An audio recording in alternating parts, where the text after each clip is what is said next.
Naklas ko na sabay-sabay, ayan. Siyempre, may mga agyo to or alikabok dahil yung fan nito is paloob. Paloob siya. Wala siyang palabas. Kaya napupunta rito yung dumi. Okay, ang value ng trimmer ay 501. Tapos, naalala ko pa yung ginamit natin na value, parang 2. For today's video, bali, eto. Pagkatapos ng Saimar ulit. Parang nabura yung pangalan dito. Yan, Saimar power na CA20 galing Cavite. Yan, ito rin yung may-ari ng ginawa natin na Grandmaster na hanggang ngayon is hindi natin mapatino. Ayun o, Saimar power na CA20 galing Cavite. Naik Cavite. Shoutout and then maraming salamat sa pagkakatiwala mo ng unit mo rito sa akin, Mega. Kahit malayo yung Cavite, pinadala pa rito sa atin para ipagawa ang issue. Kaya pinadala sa atin, hindi ko alam. Parang wala yata audio to. Basta sabi sa akin kung ano daw pwede gawin is gagawin natin. I-fix bias na natin agad. Tapos sabi daw mag-add ng power transistor kung maaari. Dagdagan yung output. Yan dito. And then dito. Nadagdagan na kumplituhin. Tapos yun nga i-fix bias natin. Baka sabihin nyo, ito yung ginawa natin sa previous vlog. Hindi, iba ito. Yan mo, may nakasulat talaga na Saimar nandun eh. Ito, maburado na siya oh. Ayan. So ngayon, bago natin simulan to, syempre, promotion muna tayo.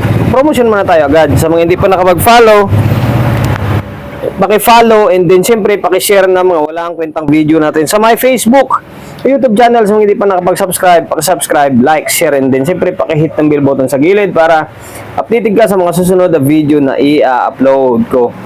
Ngayon, check muna natin kung ano yung sitwasyon or lagay nito. Visual check naman, may konting dumi pero hindi pa naman as in katulad ng ginawa natin na sa previous na talagang namahay na yung agyo and then alikabok. Okay, nakabalb muna tayo.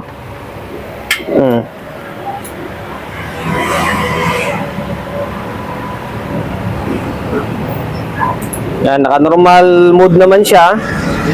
Nag-relay naman parehas. Okay, naka-bridge siya. Teka lang, search natin sa mono parallel. Naka-bridge siya. Umilaw yung kulay dilaw. Teka lang. Ayan. Naka-stereo na yan. Kapag umilaw yan, ibig sabihin naka-bridge. Okay, magsukat tayo. Bago na yung tester natin.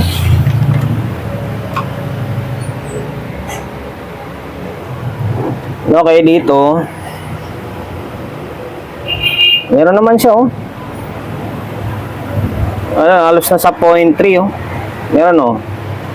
Halos na sa 0.3, kulang-kulang 0.4. Dito. Mulas. Same lang, oh. Oh.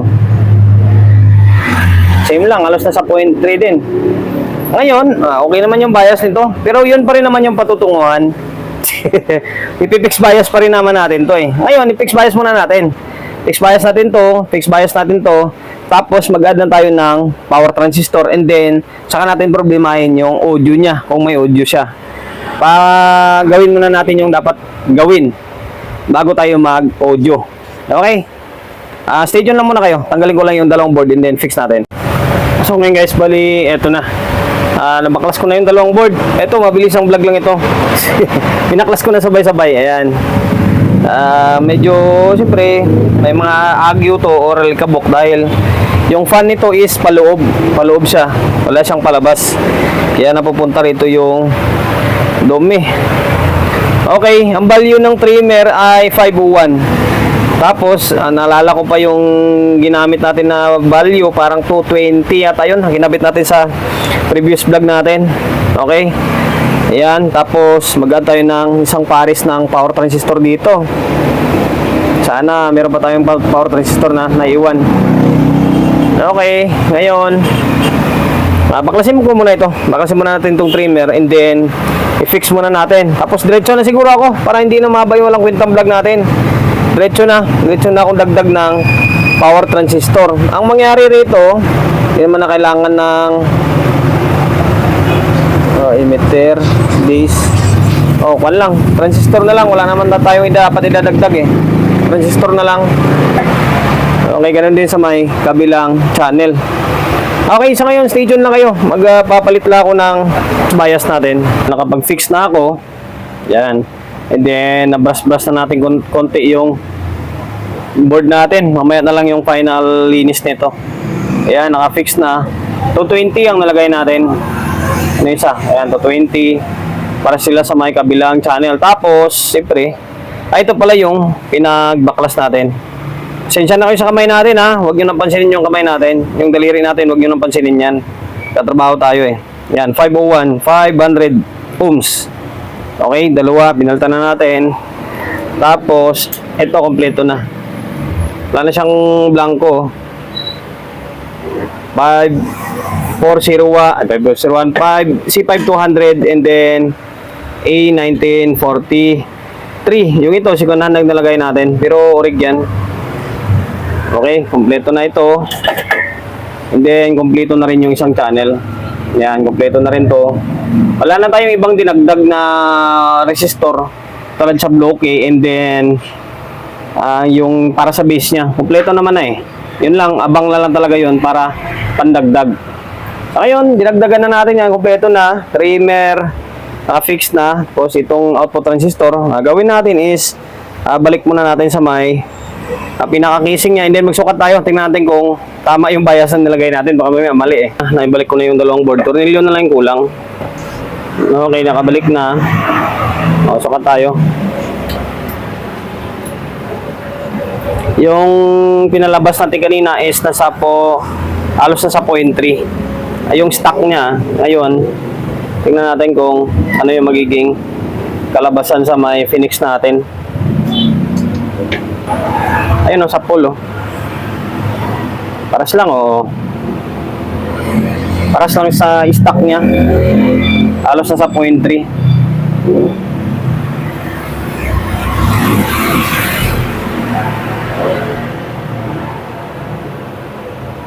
Sana. Nito, halos na sa 0.3 lang siya. Okay, malinaw na yung camera natin no. Ay, yung tester natin kahit malayo. Pares lang oh. Sa 0.3 siya oh. Dito. Pares lang, pares na parehas oh. So ngayon, try natin maglagay ng speaker para sana maging okay na ito matapos na yung lang kwentang vlog natin. Naglagay na ako ng speaker, and then maglagay ako ng audio input natin. Naglagay na ako ng speaker, apat. Laging usual na ginagamit natin lagi. Yung apat na yan, dalawang sa gitna, dalawang sa baba. Dalawang Pro 12, dalawang NOC 12. Tapos itong audio source natin, yung isang cellphone natin. Yan, humandar na siya. Okay. Yan, bahala ka dyan.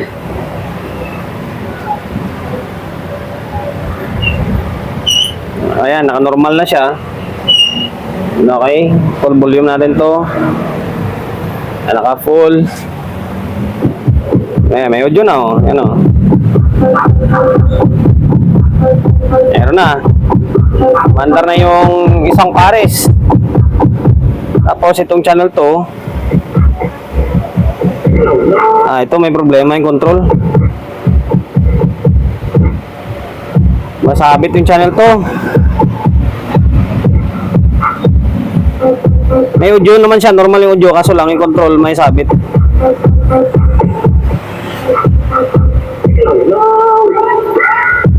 Parang okay naman. Na-stuck lang siguro. Okay naman na oh. Ayan oh, may audio parehas.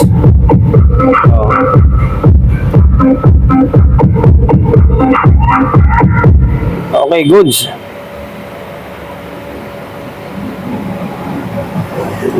Nawala yung load natin.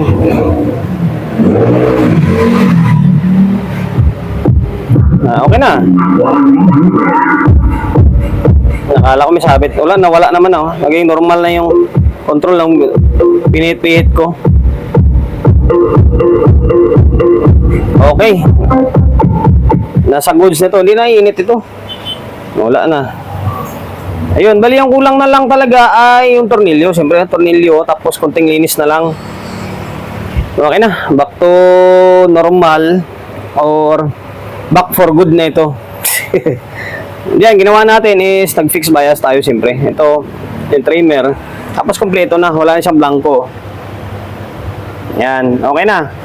Sir or Migo, kung taga Cavite taga Naik Cavite, bali okay na yung Cymar Power na C20 mo meg. Okay na ulit ito. Pwede na ulit ibalik and then pwede na ulit pang baragan. Maraming salamat sa pagkakatiwala mo ng unit mo rito sa akin Yan, promotion bago tayo magtapos siyempre. Shop natin, always on Laguna, 24/7. Sa mga gustong magpa-prepare along sa Uyo, Quezon City, number 61, Don Julio, Gregorio Street, sa Uyo Road, sa Uyo, Quezon City. Social media pages natin, so kung hindi pa nakapag-follow, paki-follow, and then syempre, paki-share na mga walang kwentang video natin.